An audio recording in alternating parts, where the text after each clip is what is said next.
The New York Post reporting that Hunter Biden tried to turn his parents' Delaware home into an office. Here now, Wall Street Journal columnist Kim Strassel. She joins us right now. Kim, good to see you. So how concerned should we be that Joe Biden had classified documents in his home and Joe Biden was setting up his home office and shop, running his foreign deals out of that same house? You mean Hunter?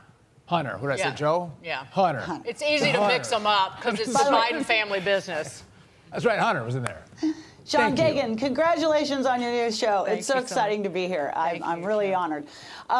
Well, look, we should be concerned. Look, nobody should have classified documents outside of secured facilities, okay? But whenever that happens, you have to look at the precise circumstances and then evaluate those risks. And I've been saying that this is the issue with Joe Biden's classified documents at his home, given that Hunter has become this problem for him and given the foreign entanglement. And by the way, I would just point out, this is why it's all the more mind-blowing that the Department of Justice in the beginning allowed Biden's own legal team to conduct the searches here, because that put them in charge of reporting back to DOJ the circumstances of those documents. Do they look like they've been riffled through? Were they in a secure place? Did it seem as if any had been tampered with? We now have to rely on the Biden team to tell us exactly what that situation was. And that is really a big question that the special counsel has to be looking at, because you can bet that he already knows that Hunter Biden was in residence for a couple of years and not the best mental state either.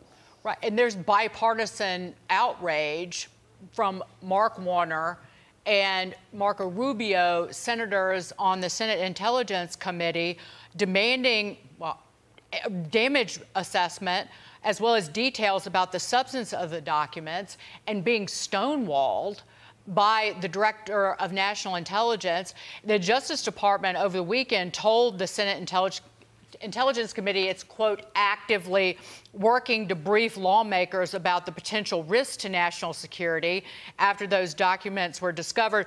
And they sent a letter Saturday to those two senators saying, we're working on it to support the provision, working on it, because they know that it's heating up. But the excuse, to your point, was, well, there's a special counsel investigation, and they had been dragging their feet. Avril Haines was doing this last week.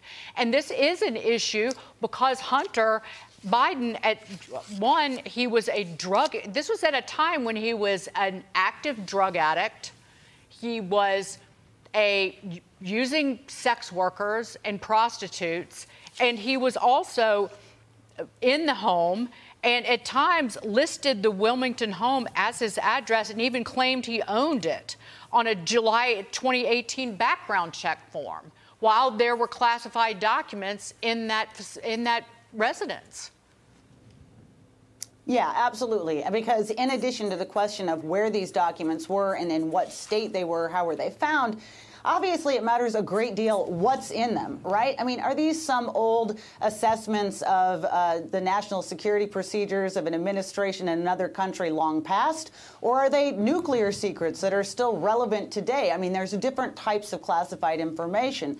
And Congress definitely needs to know what that is, because that would also tell us whether or not any of that information was potentially relevant to anyone that Hunter Biden was dealing with from a business perspective, or might have had to come visit. I mean, that's the other question, is we've been told by Joe Biden that they didn't keep, logs of who visited their home when he was in the private sector. But that's got to be a question. If Hunter was conducting any business out of that house, who came to potentially do business with him there? But now that we know that Hunter Biden was doing business out of the home with these classified documents, to your earlier point, it's outrageous that the DOJ didn't have the FBI go in and search. I was a prosecutor. I would say send the FBI in, grab the documents. We're going to get fingerprints off of the boxes and the classified documents to see if Hunter Biden has any fingerprints on these documents. Telltale sign. Makes sense, doesn't it? Right. I mean, and Sean, all the more reason, by the way, this is just so crazy, because you already knew at the time that they allowed those Biden lawyers to do this search. this was after they had found classified information at the Penn Biden Center. So this was already a person who had treated classified information in a cavalier fashion, and yet they let lawyers, and by the way, lawyers who didn't even have security clearances to do this. And this is why they ended up having to put out this kind of crazy list of all the protocols they followed. None of this would have been necessary if the FBI had gone in the first place. And you cannot imagine, I cannot imagine anybody else being given that privilege. And that clearly was a privilege because it was the president. Oh, never. I'm just waiting for somebody in the FBI has to be angry enough to leak. Somebody. And what reporter, Kim, I've said this all along, what reporter doesn't want to be on the Hunter Biden beat? And like, well, like going to places Hunter was hanging out.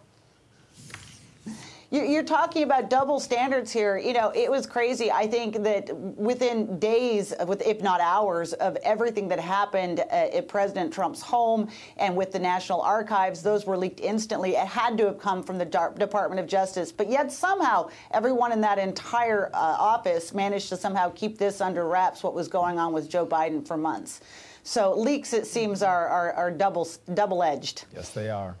Kim, thank you so much, Kim Strassel. I hope to see you again very soon. We both do. Thank you, Kim. All right.